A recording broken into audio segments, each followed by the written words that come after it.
Hello and welcome to our live stream on YouTube and in your spiritual journey group. This is Sunday, August 23rd at 6 p.m. Eastern. We try and come every Sunday at 6. Sometimes we can. And in September coming up, we will miss 3 weekends because we are traveling and on being a little vacation. But be that as it may, we're talking about Violets on the Window, a wonderful story about Patricia, who died when she was 19. Her family were spiritists, and she went into a spiritual colony called San Sebastian. Now, it's not the colony No Solar, like a lot of people have read or seen the movie Astral City or No Solar. It's another colony. It's smaller than No Solar.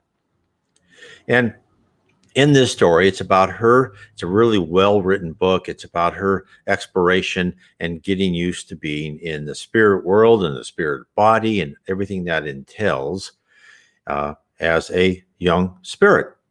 Now, before I begin, please subscribe, hit the bell.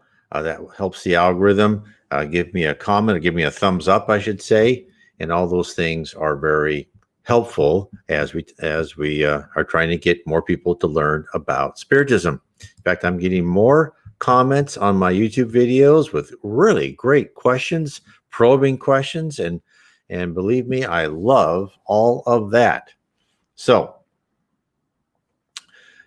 today we're talking about the story of 3 friends of hers in the spirit colony. And of course, Patricia's such a good writer, and so let's get right into it. She says, it was customary to visit friends and relatives during leisure hours and to socialize. We enjoyed getting together, exchanging ideas, and helping each other. So, again, here's life as a spirit. It's you visit friends, you have hours you kind of work with other people, and hours you socialize.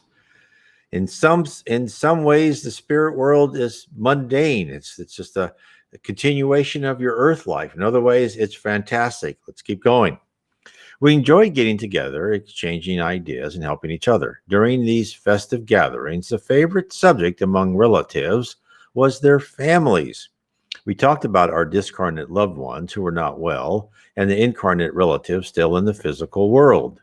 There were always many visitors at my grandmother's house, and because I was always around, if invited, I would sit with them. I listened to and participated in their conversations, learning a lot. So now I like to remind everybody, as you know, we may think our people in heaven are always looking down on us and, oh my God, I'm worried about that person. And yes, that's true. But the spirits tell us that the lower levels of heaven, in fact, let's say we'll just give it an arbitrary numbering system, 1 through 10 around the earth. And this was given by the spirits you're talking, the Reverend G. Vowell. There's other systems, but he said that usually from 1 to 3 or so far, it's the spirits in that lower area are very plugged in to their life on earth and to their family on earth.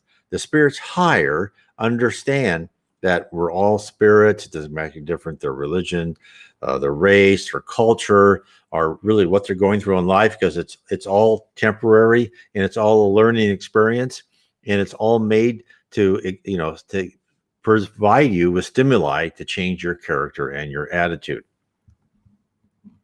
So let me carry on. Amelia, one of the ladies who lived with us, was being visited by her granddaughter Marina and her friend Isa. They both lived in another colony. The conversation flowed lively for a time. As usual, it eventually turned out to end of the bodily life. Amelia was the first to talk about hers. This is what Amelia said. The death of my body was very painful. Cancer was destroying it. I rebelled against everyone and everything, turning into a bitter, sick person and feeling very debilitated when my body died. Not seeing or feeling anything for a long time. Much later, I noticed I was still suffering after my departure. I had stayed around my old home, wandering aimlessly. The suffering was overwhelming. When I was rescued many years later, I understood I had deserved everything I had endured. I had not valued what I had drinking alcoholic beverages, smoking, poisoning my body with selfishness, envy, and jealousy. I hadn't harmed anyone, but hadn't done any good either. The little I did was to distribute a few alms left over from my excesses, having never really thought of helping anybody. While incarnated, I cultivated materialism like an imprudent fool, ignoring the true spiritual life. Let's stop there for a second. So isn't Amelia like all of us, right? They really kind of I'm right in there. In my young years, I was selfish. I didn't drink a lot. I never really liked drinking, but many people do. I never smoked, but I did poison my body with selfishness, envy, and jealousy. And I didn't harm anybody, but I didn't really do any good per se. I was going through life as part of the normal material culture. And, is what the spirits say, you're just parking, right? If you just go through life, survive, and try to make yourself as happy as possible and reward yourself with money or whatever, you're just really parking yourself. You're not growing spiritually. So this is what Amelia has done. Now, I'll also like to say is, drinking a lot and smoking, all that is part of it in excess, right? Is unconscious suicide. Just like with people who take drugs, and so many people you read about who overdose with drugs. Now, if a person overdoses with drugs, even though they did not mean to do it, that would be deemed an unconscious suicide, which is what's, if you had seen the movie or read the book No Solar about Andre Luis, they kept calling him suicide, and he says, well, I'm not a suicide. And when he got to the, out of the lower zone and he went to the spirit colony No Solar, he said, why are they calling me a suicide? They go, well, because you drank too much and that's why you died of liver failure. And he also had syphilis and other things. And that's called unconscious suicide. So that means that he left his trial before his planned time because he did not take care of his body. So I carry on. The pain, the illness, everything was a trial I had chosen before reincarnation to wake me up. But instead, I revolted, not bearing my suffering with resignation. Those who don't accept their afflictions profit little from it. However, instead of recognizing my mistakes, I rebelled, thinking it was unfair. Okay, let's again stop there because it's really good points that she's making.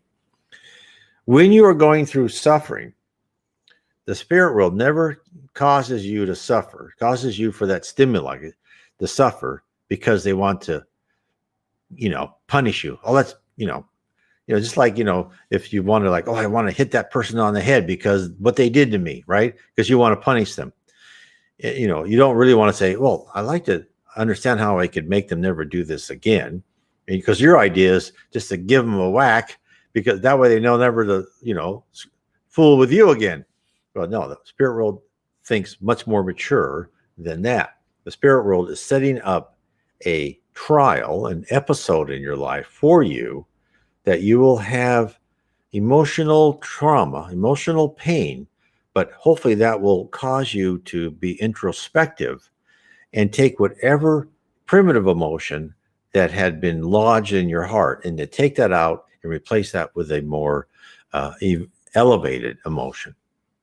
And so the people who are causing you harm are just more like actors in a play that are just, making you move along the pace of the scenes from one act to the next act. She goes, and from my point of view, I had done nothing wrong, like killing, stealing, or betraying. I forgot I could have done good, but chose not to, not even wanting to learn. Why bother, I used to say. I will learn after my death. That is, if there is a continuation of life. Well, there was. And I did continue to live after my body died. So I went on suffering for the same reasons I had suffered before. Tired, I began to noticing my faults. Humbler now, I clamored for help. Friends and relatives took me to a rescue station where I was healed. Later, I was taken to the colony. Now I'm grateful for the opportunity to educate myself, do useful work, and learn about good morals. So you may ask, why did she go on suffering after she was dead, right? Because after you're in the spirit world, you should not suffer. So again, we have to remember, thought is action. Thought is reality in the spirit world. And she thought she still had this sickness, just like we've heard stories of people who drank poison or whatever. And yet when they're in the spirit world, their throat still hurts them because they think it still hurts them. They think that acid, whatever happened to them, or as Andre Luis with his I think it was liver or stomach cancer. I can't remember which one. He still displayed an outward, wound of his after his operation on the table where he died as being operated on for this cancer. So, but that was in his mind because he thought he was sick, and therefore his paraspiritual body appeared to be sick and felt to be sick. But and then once he was healed, what he was given passes and talks and with other people and said, "Don't take your mind off of that," because they're really trying to get you to focus what you want. Get to focus your mind on what you want your reality to be, what you want your paraspirit, your outward lookingness of your spirit body to be. And then you will be fine. So, because you can't die, you really can't be sick, but you can think you have pain and you can think you can die. There are stories where people are being tortured, right? And they'll have a sword right through them. Or there's one story of Paul and Albert where, they tied him to a rock and took out parts of his organs. And then they threw him in a cave, and he kind of woke up later and he was all back together again because his mind had put his body all back together again. He just thought he was in pain. He never bled. He knew that. He goes, funny enough, I'm not bleeding. Well, because it's just things that are concepts that you are, right? You're a logical concept as a spirit. Well, you still are part matter too. So let's get to the next one. So then Marina said, I passed away young, 21 years old, like my grandmother. I ignored the continuation of life completely, having no idea about what happened to those who died. Was there an end to everything? Was there a heaven or a hell? Those were theories I didn't understand nor wanted to understand. I didn't belong to any religion, but I used to say I had one, just as a label. In my mind, the death of the body was for others only. I passed over in a car accident. Rescue workers from the light tried to help me, but I dismissed them forthwith. They sounded crazy, saying silly things such as my body had died. It was a difficult time. My home on earth was in turmoil, with my parents' fights intensifying, blaming each other for my death, and they ended up separating. So let's stop there for a second. So here she was. She died in a car accident, and then these spirits came and said, let us help you. You're dead. She goes, and of course she says, I'm not dead. You're crazy. Get out of here. And I've heard reports, I knew this medium that wrote me back and forth about how she remembered she was one of these spirit helpers helping people who had died. And I've even been at meetings where people say, I don't know what's going on. I go to my house and I talk to people and they don't listen to me. They don't pay attention to me. I try to, say, hey, I'm right here in front of you, and they don't see me. Because when you die, you still feel like you're solid. If you feel your face, like if you're really a ghost or something, you should be able to put your hand right through things, right? Of course, they don't notice they can walk right through walls, walls in the physical world. And so these people have to be convinced that they have died. And this is what with her, she's like, and of course you've seen NDEs where people have had a terrible accident and they go like this one boy, he was run over by a car and all of a sudden he was sitting on the curb and he sees his body there. He goes, oh, that's strange. He goes, is that my body? And of course that because his spirit is now still attached by a thin cord, that silvery cord, but he and the spirits took him back into his body and made him heal him again. but that's the way it is. You don't really feel it because you're in the spirit world. You're in a different dimension, which is all around us. As Chico Xavier just said, the lower zone, the umbral, starts at the tip of our nose. There are spirits all around us, good, bad, and indifferent spirits. And that's the universe we move in at this point in time. So, and she's talking about her parents. She goes, I thought I was going mad because I couldn't understand what was happening to me, and I wasn't able to accept my passing. Now, with a broken home, I wandered through the streets very scared. Finally, tired of suffering, I decided to ask God for help. I went into a temple to pray, felt better, and decided to stay there. At that point, I understood that religion is necessary. When you're a religious person, you feel protected. When you're sincere and devoted to a religion, suffering is better understood and death is not so terrifying. I realized I had passed away, but I didn't know what to do to make things better. So I stayed in that temple, praying with other discarnates and incarnates who went there. Slowly, the prayers inspired me to meditate and repent of my errors. I had erred so much during the 21 years I had spent incarnated. I had been selfish, materialistic, and had a lot to learn. I didn't dare leave the temple anymore, being afraid of the discarnates from the dark side. They couldn't come inside, but I could see them and was very frightened. I was afraid they would capture me. So let's talk about that for a second.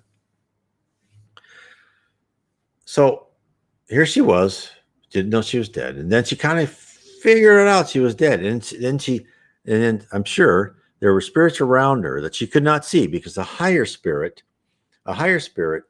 can be right next to you, even a person in the spirit world in the lower zone, and they still can't see them because they are less matter and more energy. They are less dense. And of course, as you go higher and higher, you are a higher ratio of energy to matter. And those people who are really in the lower zone or below that are dense. Not as dense as we are in the physical world, but they are dense. Now, let's talk about the temple. So in any temple or church or any religious area, as the spirits have told us, they always have a spirit there who will help people in that religious area, no matter what it is. No religion is favored or anything like that. Whatever religion it is there, and there's a spirit there to help you. And just like in spiritist centers, when we have a spirit, I go to every so often, I'm invited. I'm not a medium, but to a medium's meeting in the spiritist center. And they have that meeting at the same time, at the same time of the evening, at the same day of the week. And why is that? Because that way the spirits surround that room and they protect it from other spirits coming in and bothering mediums. The spirits who run that meeting only let the spirits in that they choose to then communicate through the mediums. And therefore, the same thing within the temple. Now, she also said it's bad out there, right?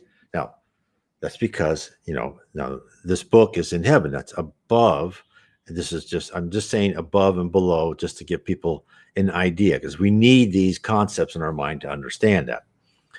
But so the spirits on the umbral, they say in Portuguese, or the lower zone, they are still tied to earth. They are not, they may be materialistic people, and they may not be criminals, but then there's a lot of people who are very selfish and, could be a criminal. The really hardened criminals actually go down even lower. And the people on the umbral, a lot of the spirits who are there are very mean. They'll want to take you. They'll want to make you their slave. They'll, who knows what they want to do to you. And she was quite right to be wary of going outside of that temple. And of course, she said she spent a long time there, and eventually she started to understand, right? That she didn't want to be part of that dark side. She didn't want to go down there. And then she said, I stayed in the temple for years. Then gradually I became tired. So I decided to be honest with myself and ask for help. In tears, I begged God to help me. Once more, workers from the light came to my aid. It took me a long time to recuperate at a rescue station. Today, I'm fine. I'm grateful since I'm learning how to live here. I am determined to improve morally and to practice what I've learned. So again, see, the same thing happened to Andre Louis in No Solar, where he just finally said, I can't stand this anymore. And he just begged God for help. And then the good spirits are waiting for you to say, I am really going to change my character, my attitude. Now, hopefully we do this here on Earth. It's much easier. Earth is the much better place to refashion yourself to become a better person. It's much more effective, much more efficient here on Earth. On the spirit world, it takes longer, but it certainly can happen anywhere you are. And so she's at the same time as Andre Louis. She said, oh, come on, please help me. And they came and helped her and took her to a rescue station. And then and the rescue stations are usually in the umbral, the lower zone sometime. And now they're here in one of these colonies. I'll carry on. Marina sighed, but she was not sad. Remembering everything she went through gave her strength to improve herself more each day. After a pause, it was Isa's turn to talk. Now, before I go back, let's talk about Marina. Because Marina was in the lower zone, but even when she just died in a car accident, and then she said she lived selfishly, right? She didn't really do good like she should have. But even then, they wanted to take her to some place in one of the lower levels of heaven. So you don't need to be Mother Teresa to go to heaven. You need to be, you need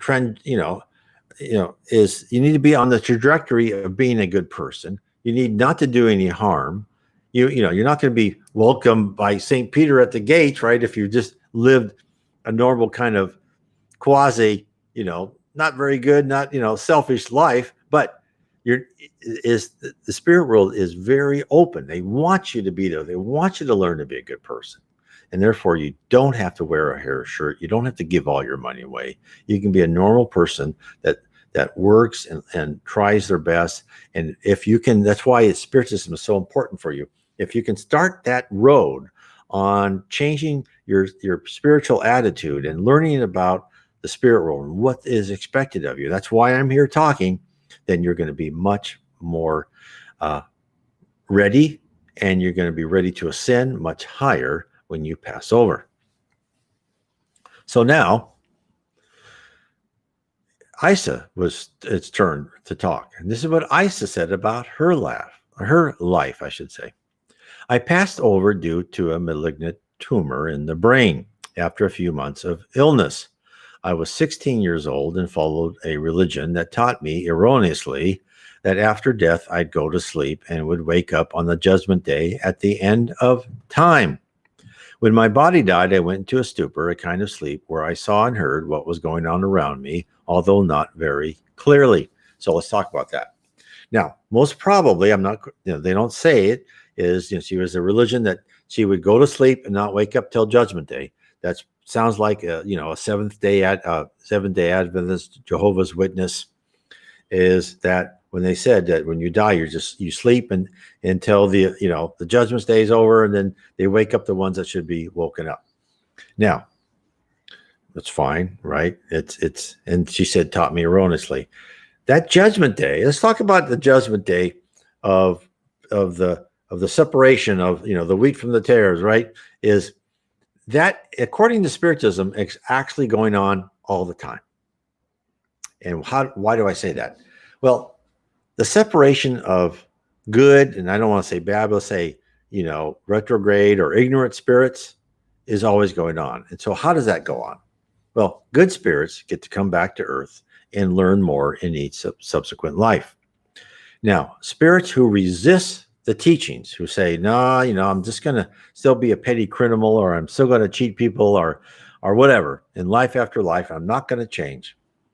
They are not going to be allowed to stay on Earth. And especially now, since the Earth was, or it still is, a planet of atonement, but it is starting the process of becoming a planet of regeneration, where we won't even have ignorant spirits around us. We will be surrounded all by spirits who would go into heaven. The lower zone and below that will not be populated by any spirits. Those spirits are not allowed around us when we're in the physical body in a plan of regeneration. So that's why the apocalypse is happening day by day. So these spirits who the spirit world says, look, I don't know, who knows? Let's say we have 1,000 years left before we really become a plan of regeneration. If they don't think that if you're not going to make progress in all those years and life after life, they're going to say, no, okay, you're not doing it. We're going to send you to another planet. Whether they'll send you to another planet of atonement that's even more primitive than the Earth, or we'll send you to a primitive planet. And that's what will happen. That is the separation that's going on all the time. And only those people who have the trajectory of improving themselves will be allowed to stay on this planet. And that is should be hopefully an interesting fact that, that's how that works. So, and then of course, and this carries on to atheists too. And atheists, as I said before, anybody can go to heaven as long as you're a good person. But if you're like a Jehovah's Witness or you're an atheist, you think when you die, you just go to sleep and you're dead, and you go back to the earth, right? If you believe that, of course, as we said, thought is action in heaven, right? In the spirit world, I should say, then you will sleep. And so what happens is the spirit world has to take a lot of effort to put passes on you and kind of get you to wake up and to say, no, you're not sleeping. You're a spirit, get out of your stupor. Right. And that's what they did for her. And that's why anyone who's listening to this, and if you don't believe a word I say, and in one little tiny part of your mind think, well, there may be life after death. In case anybody says something, I better keep my eyes open. So please do that if you can. So we carry on. I stayed with my family during my body's wake. They were in great despair. They were screaming, crying, suffering horribly. In spite of feeling very disturbed, I also felt protected because I heard someone inviting me to leave. My relatives were holding me back, and I didn't try to leave. I didn't want to leave them in such a torment. After the burial, when my family went away, I called out with all my heart, "Dear Lord, help me." Rescuers came and took me to a rescue station where I received first aid. I was afraid, so very afraid to fall asleep and not to wake up. The illness or its reflexes were still strong, but with kindness, the workers of the rescue station tried to explain things to me and to cure me. When I discovered my body had died, I didn't feel terrified, just disappointed, since it wasn't what I expected, what I had believed it was going to be. Finally, I understood the explanations my benefactors had so nicely given me, and after some reasoning, I realized they were fair and logical. I wasn't afraid anymore and began to sleep peacefully. But the lamentations and desperation from my family were driving me crazy. Their thinking that I was so miserable for having died led me to start pitying myself, and self-pity doesn't help anyone. It only further hurts you. So I became despondent. Whenever they would start crying, and I would become disconsolate and cry also. When they called me, I felt like going to them, and I did. What agony! They'd cry and grieve as if I was finished for good. I couldn't understand it. I was confused again, so I suffered much. They would say I was sleeping and I couldn't hear or feel, and I'd scream that it wasn't so, again terrified and again afraid to fall asleep. So let's talk about that for a second. So you see what the lamentations and the emotional pull of a family on earth can do to a person who newly died.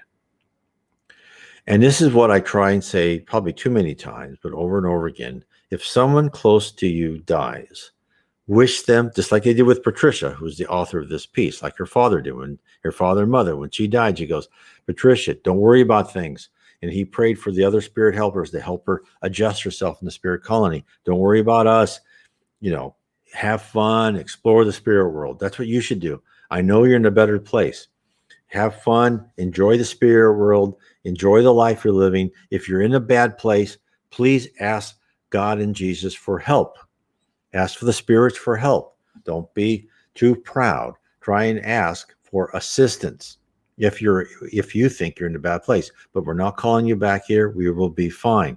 Give whoever passed over positive influence. Pray for them. Pray that they are helped in the spirit world.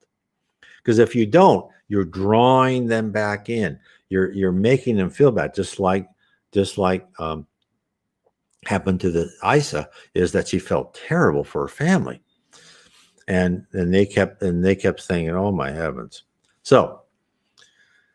So then she says, "I didn't know how to do this. I hated staying in my formal home, and I wanted to return to the rescue station. But then she thought of Jovina, a charitable nurse who had taken care of her before. So she called her. Showing much tenderness, Jovina came to help me, and I was so relieved to see her. I said, 'Jovina, help me,' I implored in tears. 'Take me away from here. Take me to a place I cannot leave and come back.' She brought me here, where I checked into the Learning Center's hospital in the youngsters' wing.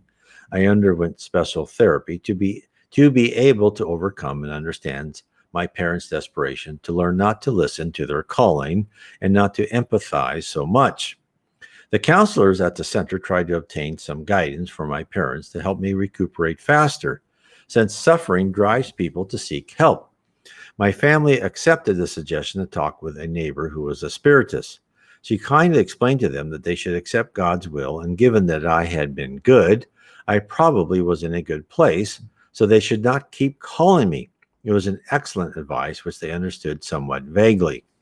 To my relief, they got better. They stopped calling me, and they didn't give in to desperation, suffering less as a consequence. As a bonus, I was able to feel calmer. See how she's affected by people on earth? And of course, that's what they say. From levels like 1 to 3 and around the spirit world, people are affected emotionally by the earth, by calamities that occur, things happen to their families, wars and politics. As you get higher, it's like, this is kid stuff, right? They look at politics as if when you were in high school or whatever you called it, whatever country you are, as like, when they used to have a student body president, like, oh, okay, whatever. If you want to play that game, I don't care. Because I never cared when I was in high school. And again, here, not really important. Although I know people get emotionally involved in that stuff.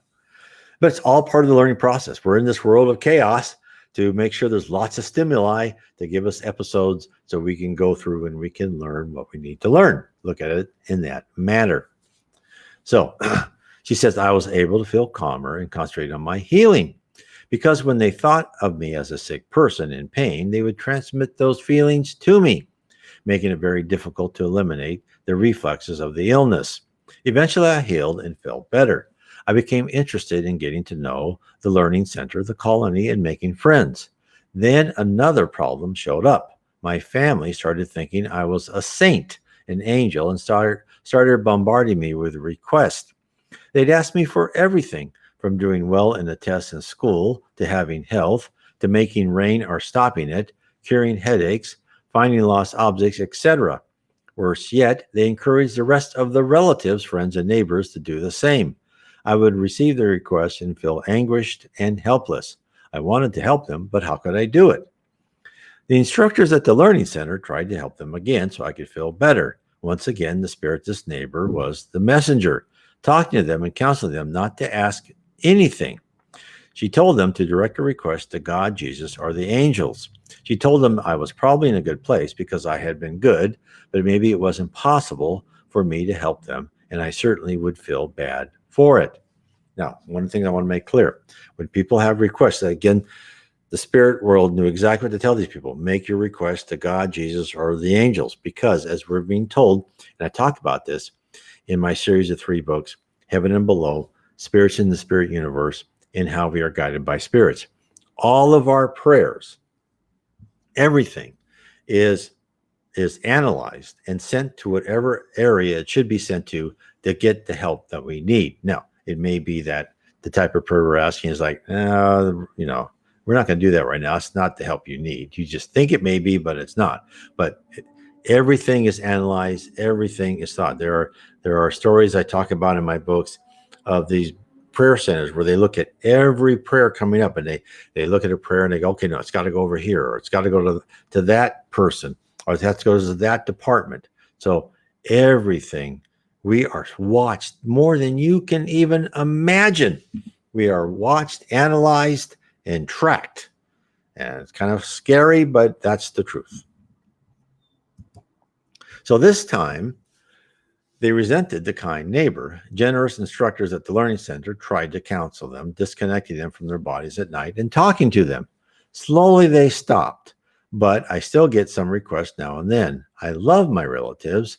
I wish them the best. I pray for them, but I don't even like to visit them. I suffered a lot due to their lack of understanding. Death is so natural. I don't know why people make such a fuss over it. I had to stay in the hospital for a long time and subsequently had to have follow-up examinations until I felt secure. Now I love my life as a discarnate. I feel great living at the center, but it wasn't always easy. The conversation continued pleasantly for a long time. So that is what I wanted to go over today. So the main thing I think we wanted to know is how close we are as a spirit when you're in the lower levels of heaven to your family, and how seemingly normal it is, but then again, how affected you are by the incarnates still on earth who are loved by you and they love you. And therefore, one should be very careful when dealing with the newly passed over, those even been for a while. I've known, one woman says, I've tried to get a hold of my husband for years and I can't get a hold of him. And yeah, because he passed away.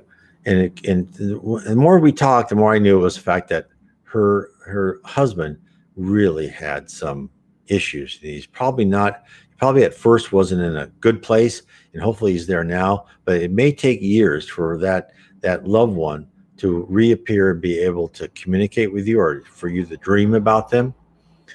Because the spirit world, if you pray and you want to say, please let me know about this, they will try. But sometimes it may not be possible for that person who is in some other zone than probably a heavenly zone, because they're going through trials and tribulations of their own. And it may be like that one woman who was in the temple for years and then finally in tears broke down and said, God, please help me. Only then was she able then probably to be in a spirit colony and then be able to then, through dreams or whatever, communicate with her loving family. So that just shows you how spirits mentally close to the earth, mentally close to their possessions, are still in touch with the ramifications emotionally of the earth. The same thing happened if you read the book No Solar by the Spirit Andre Louis, psychographed by Francisco Seco Xavier. Of course, then I talk about this in my series of 3 books. The beginning one is Heaven and Below.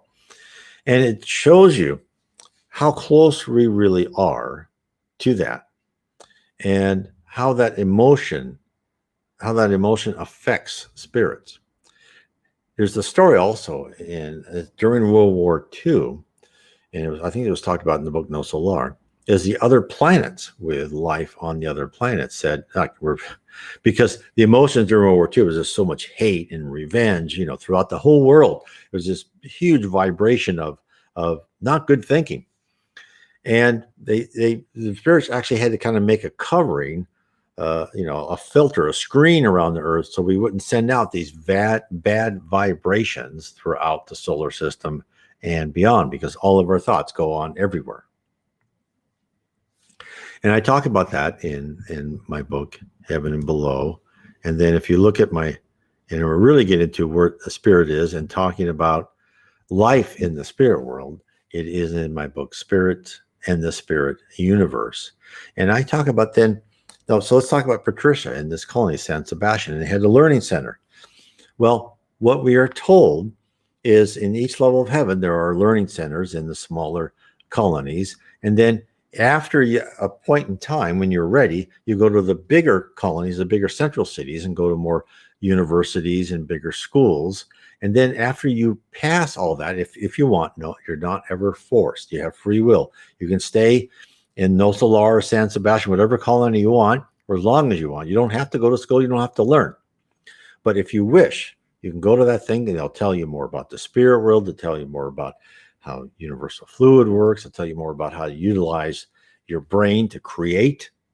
And then you will graduate from one level to the next. And as you graduate, you don't just get a piece of paper. You actually become less dense, you become more energy. And that's how these higher spirits, who look like angels to us because they're bright, right? And why is that bright? And why are they bright? Because they reflect the love of God. And if you were on the same level as them, they would look just like normal people to you.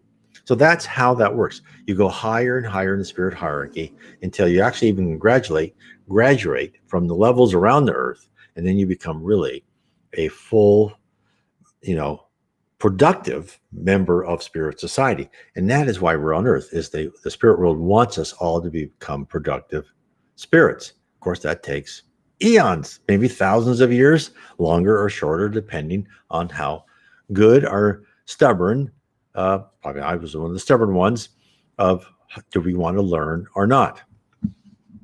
And then I also talk about in my last book, the whole future of Earth. What is waiting for us? And it's very, it's amazing. When you think about the spirit world has guided from the formation of the earth. Jesus was part of the council of spirits that actually caused the formation of the solar system. And now they've guided the planet through all the eons, the reptile, the dinosaurs, and our, the nations and races, and, from Atlantis, Lemuria, and others that they say that have gone up and down that we don't even know, into our current culture today. Now, the spirits have told us that we are going finally to the next level. We've just begun that path to go to the planet of regeneration. Now, why didn't Atlantis or Lemuria, why did they get torn down to nothingness? Because they were technologically more advanced than they were spiritually. We were close to that. In fact, what was told to us by Chico Xavier, that in 1969, when men went to the moon, a council of very high spirits got together and said, we're not sure of the earth, right? Are they going culturally? Are they going materialistically and weapons of destruction higher than they're going morally and spiritually? Should we kind of bring them down again to help them mature spiritually?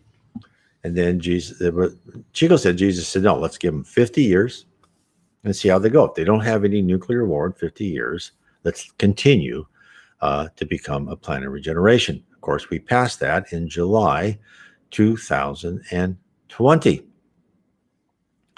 So we shall see. 2019. It's actually been a year. So we shall see. Hopefully, we're still on that glide path. And Chico also said at some point in time after that, we would be visited by aliens who would then give us more things to help us learn. I believe that aliens will also tell us that, you know what? There is a spirit world. I think that could be one of the, of course, they may not be authorized to tell that. And this is one of the things I want people to know about aliens. They've been with us probably around the earth, as many people know already, since the beginning. But they're not going to do anything big or dramatic until they have permission from the spirit world. They understand that they are spirits, immortal spirits. They all are spiritists, I believe, to a certain degree, or what. I know some aliens may be kinder or meaner than others, as their culture is, as the culture expands in our eyes. May not all be the most wonderful people, but they're certainly not here to enslave us or, use us for food. They may experiment on us. Some may, but they won't do anything drastic or dramatic to the human race as a whole. Otherwise, there would be severe repercussions from the spirit world. Anyway, so I hope that helps explains. And again, let me tell everybody, go to my blog, nwspiritism.com. Please hit the subscribe, hit the like button. And also, I want to tell you, I have my audio book, The Spirits Book. It's free on audio. It's on my site of NW Spiritism. You can just go down the right-hand side. I also have Spiritism 101, The Third Revelation. That is now also free on PDF. Also, of course, it's in Kindle and paperback and audio. If you want to pay for that, Kindle is like 99 cents, and I made it, as inexpensive as I can on paperback. And in audio, the price is set by I think it's called Audacity. And so I cannot set prices for the audiobooks on any of my audiobooks. That's set by the distributor. So, but anyway, so I have books in Kindle and audio and all sorts. So I hope you enjoy it. Oh, also I have the Spirits book. One of the wonderful people who listens to us and kind of follows Spiritism, that they have translated my book, the Spiritism 101, the Third Revelation, into French. So again, I have that on my site, downloadable in PDF in French for anybody who would like it. Anyway, I want to say God bless and good night to everyone. God bless.